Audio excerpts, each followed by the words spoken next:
We all want some kind of magic number or sign that says we're ready to sell our own artwork. Now that I've taken the leap, looking back, I can see things I wish I had paid more attention to or done differently. Some things in this video might apply to you and some might not. The point of this video is just to give you a few things to consider when you're thinking about whether or not you are ready to open a shop and start selling your own artwork. You are moderately confident in your work. Would you be happy or embarrassed if the last piece of art that you made was hanging on the wall of your local coffee shop with your name on it?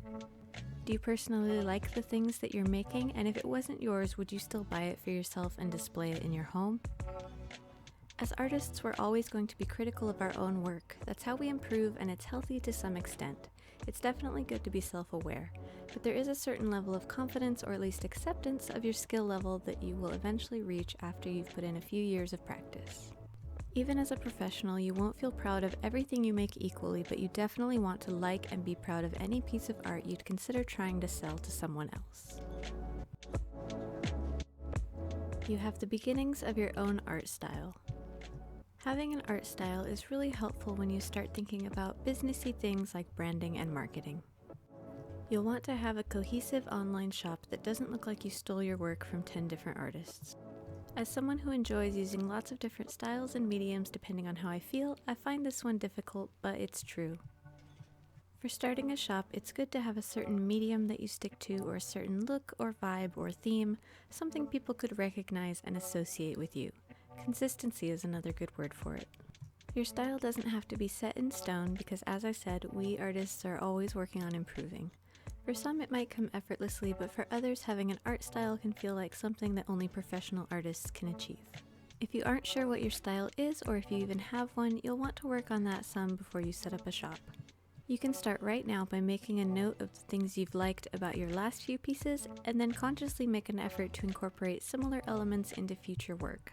You could also ask a few friends or your social media following to look at your work and try to describe your style. Maybe you'll learn that you had an art style and didn't even know it. If you don't like your style yet, think about if you really want to make prints or products and forever have anyone who sees those items associate that style with you. It's not the end of the world if you aren't set on a style yet, and my final point in this video can actually help you with this, so keep watching to the end of the video.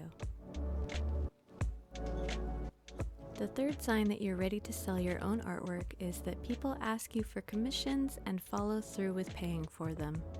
This won't apply to every type of art or artist, but it's one of the most direct ways to see if people would buy your art if you opened a shop. I emphasize that they paid you for the commission because that is really the key factor. You've probably had this experience. When people find out that you can draw or paint or whatever, they will come out of the woodwork asking things like, "Can you draw me? Can you draw my dog? Hey, I have a business idea and you'd be perfect to do my logo." But most of the time they expect it for free or for dirt cheap because they don't know how much time, skill, and work goes into making art. But that's a rant for another video. So basically, if people ask for a commission and you name a price that feels fair and they agree to pay it without trying to negotiate, you're more than likely ready to sell your art in your own shop because people can see the value in your work. If they ask for a discount or straight up ghost you after you name a price, you might still be ready to open a shop, but it will come down to other factors on this list for you, and you'll likely need to build up a fan base outside of the circle of people you know in real life. Now you might say, nobody has asked me for a commission, but people have told me I should sell prints. I know from personal experience that this is a much less effective way to gauge if people would buy your artwork, because it's exactly what happened to me. A while back I was doing a series of paintings and regularly posting them to Instagram, and people started to comment saying they wanted prints of those particular paintings.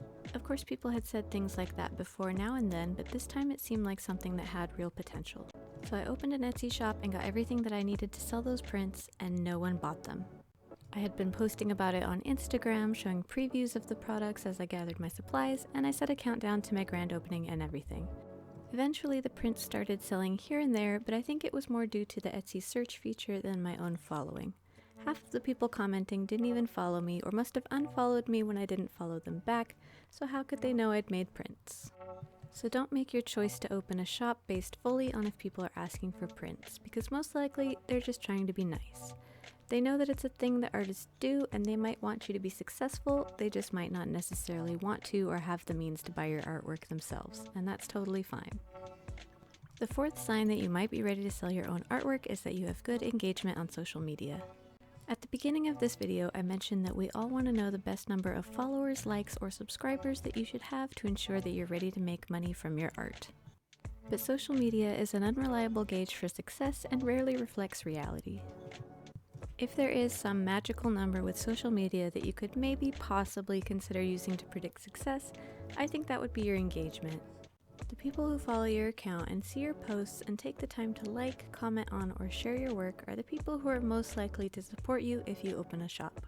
The easiest way to figure out your engagement is to switch over to a professional account where they will provide you with analytics for your posts. Or if you don't want to do that, you can look at your follower account and look at the average amount of likes and comments you get on a post and come up with an estimate of what percentage of your followers are interacting with your posts. For the average Instagram user, it will be 10% or less because at this time the Instagram algorithm is known to show your post to only 10% of your followers until it reaches a certain threshold of engagement that then tells it to show it to more people. You don't have to be a math genius to know that 10% is not good and that the algorithm is unfair for most of us with smaller accounts. If you're getting 25% or better engagement from your own followers, then you would likely be much better off opening and promoting a shop than someone like me who had less than 10% engagement at the time of starting my shop. It's not impossible to sell your art if your engagement is low, but from experience, it could be more of a struggle if social media is how you plan to promote yourself. From using Instagram Insights, I know that the majority of the views on my posts come from people who don't follow me but found my posts through hashtags, so that's something I consider now when I do use Instagram to promote my shop. Another reason that it's risky to assume you could use social media to promote yourself if you open a shop is because you're at the mercy of that app and they can change it at any time. For example, leading up to the 2020 US election, Instagram temporarily removed the recent hashtag section for a lot of US users, and there was a huge drop in our engagement because of that. So I would definitely suggest that you avoid making the choice to open a shop based solely on just one social media account, unless that account has really great engagement. And for my last sign that you might be ready to sell your own art, it's that you've tried selling on print-on-demand sites and you get fairly regular sales. You can definitely ignore this one if this isn't something you'd feel comfortable doing, or if you're planning on selling handmade crafts or something. But I think you can see how this would be a good way to tell if you're ready to sell art on your own. I've been using print-on-demand sites for over 10 years, and it was definitely helpful for learning how to design specifically for printing on products, and the best quality and formats for printed images and things like that. It's a very low risk and low commitment way to start selling your art. Basically, you upload artwork and they will take care of all of the expensive and time-consuming stuff for you, like web hosting, customer service, making the products, and shipping them. Whereas when you have your own shop, you have to take care of customer service, product creation, packing, and shipping every time you get a sale. The downside to using websites like this is that you'll typically only earn about 10% of what the customer pays for your product. But it's better than spending hundreds up front on supplies only to have that stuff sit around in your house while you just get 1 or 2 sales a month. I've used Society6, Redbubble, and a few others, but those two are the best ones I've tried for art specifically, while other print-on-demand sites seem to focus on text-based designs. When I talked about having your own style, websites like this can be surprisingly helpful for finding out if your style would sell, and if you have multiple styles, which one is most sellable. Over the last several years, I've set up multiple shops across different print-on-demand sites for different styles and themes of artwork. None of them were an overnight success, but after a few years, some do actually earn me a little bit of income here and there. So if you're doing that already and you are able to make sales on those sites, then that's a good sign that you might do well selling those things yourself, where you can earn a higher percentage of the profits and have more control over your products in general. There are probably a lot more things you should consider, but these are just a few that I think would have helped me out based on my experience. This video definitely isn't the end-all be-all of advice, nor is it a guarantee of success if these do apply to you.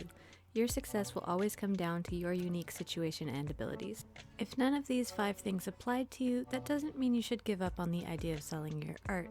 I would highly recommend trying out step 5 if you're still in the beginning stages of your art journey. I've linked the shops that I mentioned in the description. If you're pretty confident about opening your own shop and are interested in learning more about the practical side of what you would need for printing and shipping art prints, I have a video about that which you should definitely watch next. Be sure to give this video a like if anything in it was helpful, and consider subscribing if you want to see when I make more videos on topics like this in the future. Thanks for watching!